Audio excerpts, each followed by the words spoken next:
Welcome to Bite-Sized Battles.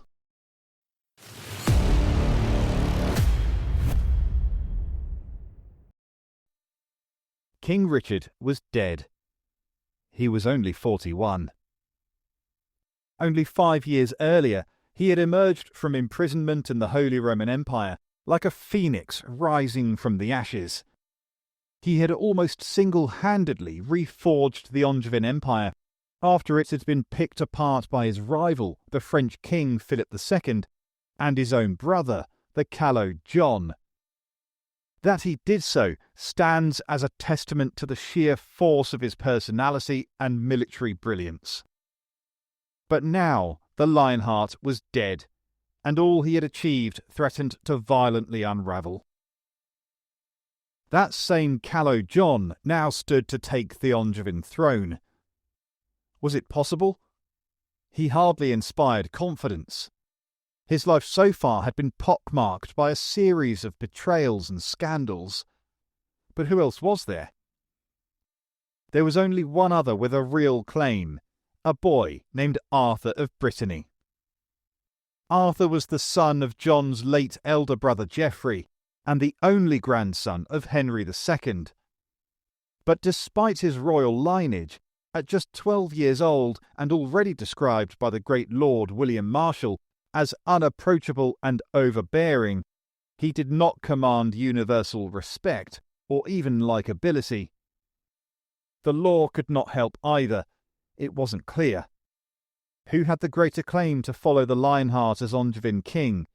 Richard's nephew and Henry II's only grandson, Arthur, or Richard's brother, John? So the stage was set for a dramatic and damaging split. The English and Normans went with John, the Angevins and Bretons with Arthur. And of course, Philip II stuck his French fingers right in the middle of it, throwing his weight behind Arthur, knowing that now was his ultimate opportunity to dismantle Angevin power in France. As the two sides mobilised, few could have imagined how the conflict would play out. There would of course be fighting, but the real turning point, one of history's great crunch points, would not be the clash of swords, but a night of drunkenness that descended into brutal and sadistic murder. Its ramifications sent John's entire reign into a death spin and sparked events which led, ironically, to perhaps England's greatest and most famous political document of all time. I'm Andrew Mackenzie, this is Bite-Sized Battles, and welcome to the 5th episode of the Angevins, King John, Softsword. A big thanks to this series' sponsors, thegradsock.com. Before he died, Richard the Lionheart had been about to impose peace on Philip II after frustrating the French king at every turn, recapturing Angevin castles left and right, and then nearly drowning him at the Battle of Gisors. It would have been a humiliation for Philip, losing all he had gained in the years Richard had been away in the Holy Land and then imprisoned in the Holy Roman Empire.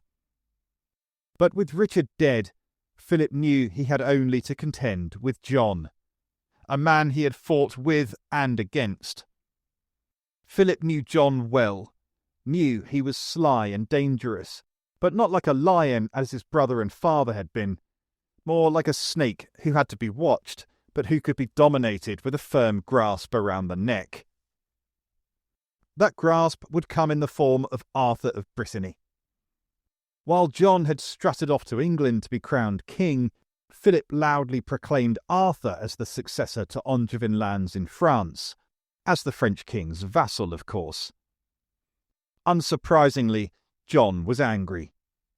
Those French lands were his, and he took Philip's move as a betrayal, which of course it was.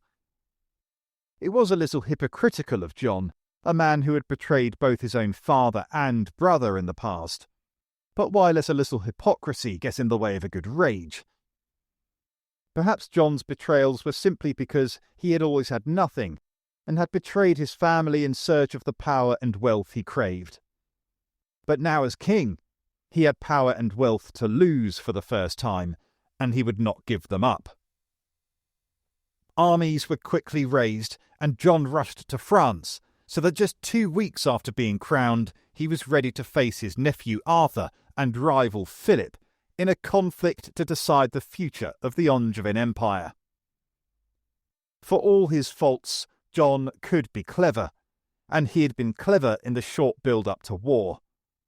He knew he had to surround Philip with enemies, so he had cultivated the friendships his brother had fostered in France, and alliances with the powerful Counts of Boulogne and Flanders had been renewed. Messages of support arrived from the Holy Roman Emperor and Pope Innocent III, and John basked in the glow of their legitimacy. It was this rash of shuttle diplomacy that bore almost instant fruit in a sudden and unexpected windfall. One of the most powerful barons in Anjou, William de Roche, suddenly switched sides from Philip and Arthur to John. He had sniffed the wind and found it shifting. But while de Roche's power and influence were certainly welcome in their own right, it was a gift he brought with him that had John whooping with wolfish delight. Arthur himself. Arthur and his mother Constance had been under de Roche's guidance and were preparing their forces to take John on. But they too must have sensed that, with all the international support John was getting, it would be wiser to make peace with him. Arthur was still just a boy, remember, and perhaps he and his mother realised Philip had been using them. For a moment it seemed as if the war would end before it had even really begun. But, as so often in his life, John's personality got in the way of his good fortune. All John had needed to do was embrace Arthur, show him that all was forgiven and accept his submission. But he could not. We don't know for sure what happened, but John must have made an arse of himself, gloating and lording it over his nephew perhaps. Either way, only days later, Arthur and Constance made a fateful choice. They fled in the night and raced back to Philip. For all John's diplomatic successes, this was the one that would have counted most of all. But he blew it. Instead, John's problems only now got worse. Just a few weeks later, many of his new allies suddenly announced they would not be warring against Philip and Arthur with him, but were taking the cross instead, going on Innocent III's Fourth Crusade. The wind then blew this way and that, even before any real fighting had even taken place. But John was still in essentially the same position as when the war started, which is why what happened next was so surprising, even then. John decided to make peace. Philip and John were separated by just 2 years in age, but the Frenchman had ruled as king for nearly 20 years already. His experience and acumen showed. The treaty known as Les Gaulets was nothing short of a capitulation by John to everything Philip had wanted. John, with his limited strategic mind, probably saw it as a sort of "at least we're not fighting" kind of victory. Philip did recognise John's lordship over Angevin lands in France, and even that Arthur should be John's vassal in Brittany. But in exchange, he took his pound of flesh. Several pounds. In what shocked even contemporary Angevins and Englishmen, John signed away to Philip huge swathes of the borderlands of Normandy and Berry, the very lands his grandfather, father and brother had been fighting for 100 years. And worse, even those lands Philip had recognised were still John's to rule. John agreed to pay 20,000 marks as a succession fee for them, something only formal vassals give to their masters. In theory, it had always been that the Angevins held their French lands as vassals of the French crown, but that had always essentially been a formality. In fact, it was one of the greatest reasons the Capetians had hated the Angevins so much, because they ruled their French lands effectively independently of the French crown. And before his death, Richard, with a new motto, "By God and my right," had been about to renounce even the formality of holding Angevin lands as vassals of Philip, instead holding them beneath the English crown. But with one stroke of the pen, John had turned that upside down and inside out, very legally recognising Philip as his liege lord in France. How his Angevin ancestors must have been rolling in their graves. Philip made his lordship obvious immediately. John was forced to give up his alliances with the Counts of Flanders and Boulogne, and agreed not to do anything to breach Arthur's dignity or territory. This was a brazen display of Philip's mastery over John, so much so that in inns and taverns across England and France, John, who already had one nickname, Lackland, was given a new one, Softsword. It carried more than a whiff of innuendo about it. Just how serious Softsword's concessions in Les Gaulois had been were realised within just 2 years. In 1200, John decided to remarry and chose Isabella of Angoulême. Only trouble was, she was already engaged to Hugh de Lusignan, one of John's vassals. It doesn't seem like John cared all that much, as he swooped into Angoulême one day and took Isabella from under the Lusignans' noses. This was as insulting and provocative in the 13th century as it would be today. Diplomacy dictated that, even if John had the effrontery to do something like this, he would pay his vassals compensation. But John seemed not to put much store in diplomacy anymore, and worse, he took every opportunity to humiliate the Lusignans and attack their interests.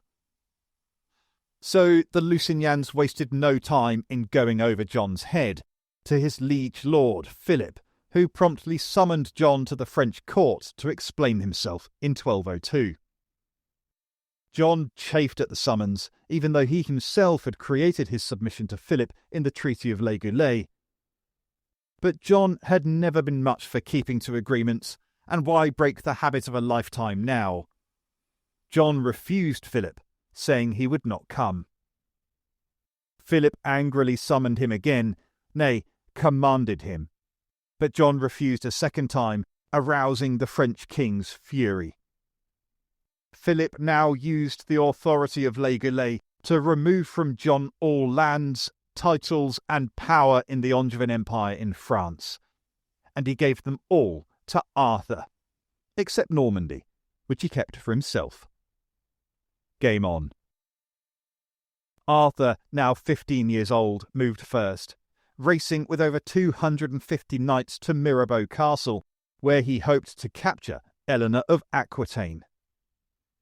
Eleanor was old now at 78 and might have expected to live out the rest of her days in peace. But she was still an elder stateswoman who wielded incredible influence throughout Europe, and through whom John still held Aquitaine. Her capture would be a real prize for Arthur. John was 80 miles away when he heard that Arthur had laid siege to his mother's castle, and he summoned up the lightning-like spirit of his father when he force-marched an army to Mirabeau in just 2 days. Now the tables were turned. Instead of capturing Eleanor, Arthur risked capture himself. Arthur had taken the walls of Mirabeau town and now laid siege to the castle itself. When John arrived, the Angevins made an immediate assault, breaking through the barricades Arthur's men had erected behind them, and launched into scathing street fighting with the Breton French knights. As Angevin mercenaries poured through the gates, the thwack of crossbows sounded, zipping bolts through the air, many of which struck home with sickening thuds and sending men flying from their feet with screams of agony. Many more rushed on, covered by their own crossbowmen, charging into the fray as dozens of bolts hummed and cut the air. A countercharge filled the streets as swords clashed and axes hacked, the exhausted Angevins struggling grimly with surprised and desperate French. With little room for manoeuvre in the densely packed streets, the battle became a grisly crush of men and blood and filth and pain. Swords were sheathed in favour of short stabbing blades, finding whatever flesh they could. Crossbowmen ran to the walls and upper floors of houses, loosing bolts at each other and sending them directly down into the mass of heaving human meat below. The grim spectacle was at odds with the colourful splendour of the knights of many houses, each one wearing their family's livery from head to horse's hooves, now all meshed together in fear and death. William de Roche was there and had 3 horses killed from under him. Such was his desire to wet his blade with French blood. But the viciousness of his attacks began to push Arthur's men back, who eventually fled to the castle, where they were met from behind by its small garrison. It was over. Mirabeau was a stunning success. John not only captured most of Arthur's leadership, but Arthur himself, and Arthur's beautiful sister too. She was another Eleanor, possibly just 18 years old, and known as the Fair Maid of Brittany. But while you'd be forgiven for thinking all this would be a good thing for John, he was in fact sowing the seeds of his own doom. Because John was cruel, even to his friends and allies. To his prisoners, he was downright vicious. William Marshall said that John kept his prisoners in such a horrible manner and such abject confinement that it seemed an indignity and a disgrace to all those with him who witnessed his cruelty. Together with many knights, Arthur's sister was imprisoned in Purbeck Castle, perched amongst wind-beaten hills on England's south coast. Here she was kept in the dungeons in miserable conditions. She would never see freedom again, dying in captivity nearly 40 years later. Arthur himself, as John's nephew and a high-ranking noble, might have expected the laws of family and chivalry to cause him to be kept in relative comfort. He was sorely mistaken. The now 16-year-old was manacled and chained up in the castle at Falaise in France. Arthur might have been John's rival to the Angevin realm, but as John was childless, Arthur was also his heir. And everyone knew it. Leaving him to rot in the dungeons was a big mistake. Rumours of John's cruelty and mistreatment of Arthur and his sister ripped across France and were met with incredulity. This was the age of chivalry, and John's horrendous abuse of his own family members showed him out to be a man of dishonour and bad faith. Clearly, this was not a man to follow or owe allegiance to, and John's allies and vassals alike began to desert him in droves, defecting to Philip. It was most serious in Anjou, the heart of the Angevin Empire and the region connecting Normandy with Aquitaine. It cannot be overstated just how destructive John's treatment of his prisoners was. The empire was becoming riven and split because of it. And now came the decision, or perhaps simply impetuous evil, that changed John's reign forever. Exasperated at his lack of progress in the war, stung by criticism from across Europe, enraged by his 2 nicknames Lackland and Softsword, and feeling cornered by increasing defections, John snapped. On the night of the 3rd of April 1203, John flew into a drunken fury, raving at treachery all around him and lambasting everyone from his father to the King of France for his troubles. Through his wine-soddled rage, he screamed at the temerity of Arthur to dare to claim his throne, to threaten his mother, to threaten him. None of this would be happening if it weren't for Arthur. "I'll kill him! I'll kill him!" he must have screamed dementedly as he snatched a dagger from the table and staggered fast from the room, face twisted with fury. Long before he reached the dungeons, Arthur must have heard him coming, shrieking at the guards to open the doors to his cell. Chained to the floor, there was nothing Arthur could do except scream at what must to him have seemed a monster in John's form, burst from the hallway, spitting hate and death as fury turned to frenzy. Even as Arthur scrabbled away, Jon's blade was savagely thrust into his body again and again and again. The butchery continued even after Arthur took his last bloodied breath. The best sources we have say that Jon was possessed by the devil. Having slaughtered Arthur with his own hands, Jon then tied a heavy stone to his young nephew's body and threw it into the River Seine. Quite apart from the heinous crime of the act, it was the single worst thing Jon could have done politically. Word of Arthur's brutal murder quickly seeped from the castle, causing a tidal wave of disgust and revulsion across France and Europe. Jon's whole position on the continent began to unravel as defections of his vassals and allies went from flow to flood. Events now moved fast. Richard the Lionheart's massive fortress of Château-Gaillard was put under siege by Philip's forces, and despite increasingly desperate attempts to relieve it, it fell in 1204. With the gateway to Normandy captured, Normandy itself was painfully vulnerable, and with Jon crushingly low on men and funds, Philip overran the great and ancient duchy Jon's ancestors had owned since the days of the Viking Rollo. Anjou, Maine and Touraine followed quickly, the whole Angevin house of cards just collapsing. Only Aquitaine remained, despite another blow to Jon when the indomitable matriarch of the Angevin dynasty, Eleanor of Aquitaine, finally died at the age of 80. How she must have died in dismay. Jon's mother had been his greatest influence and asset, holding the empire together with a diplomatic network, deft touch and political skill that he could only dream of. Aquitaine's lords stuck with Jon for now, out of a lingering loyalty to his mother. In less than 18 months since Jon's triumph at Mirabeau, he had lost to King Philip nearly every inch of Angevin lands in France, earning Philip a new name, Augustus. Ever since William the Conqueror had combined the Kingdom of England with the Duchy of Normandy, English kings had held swathes of lands in France.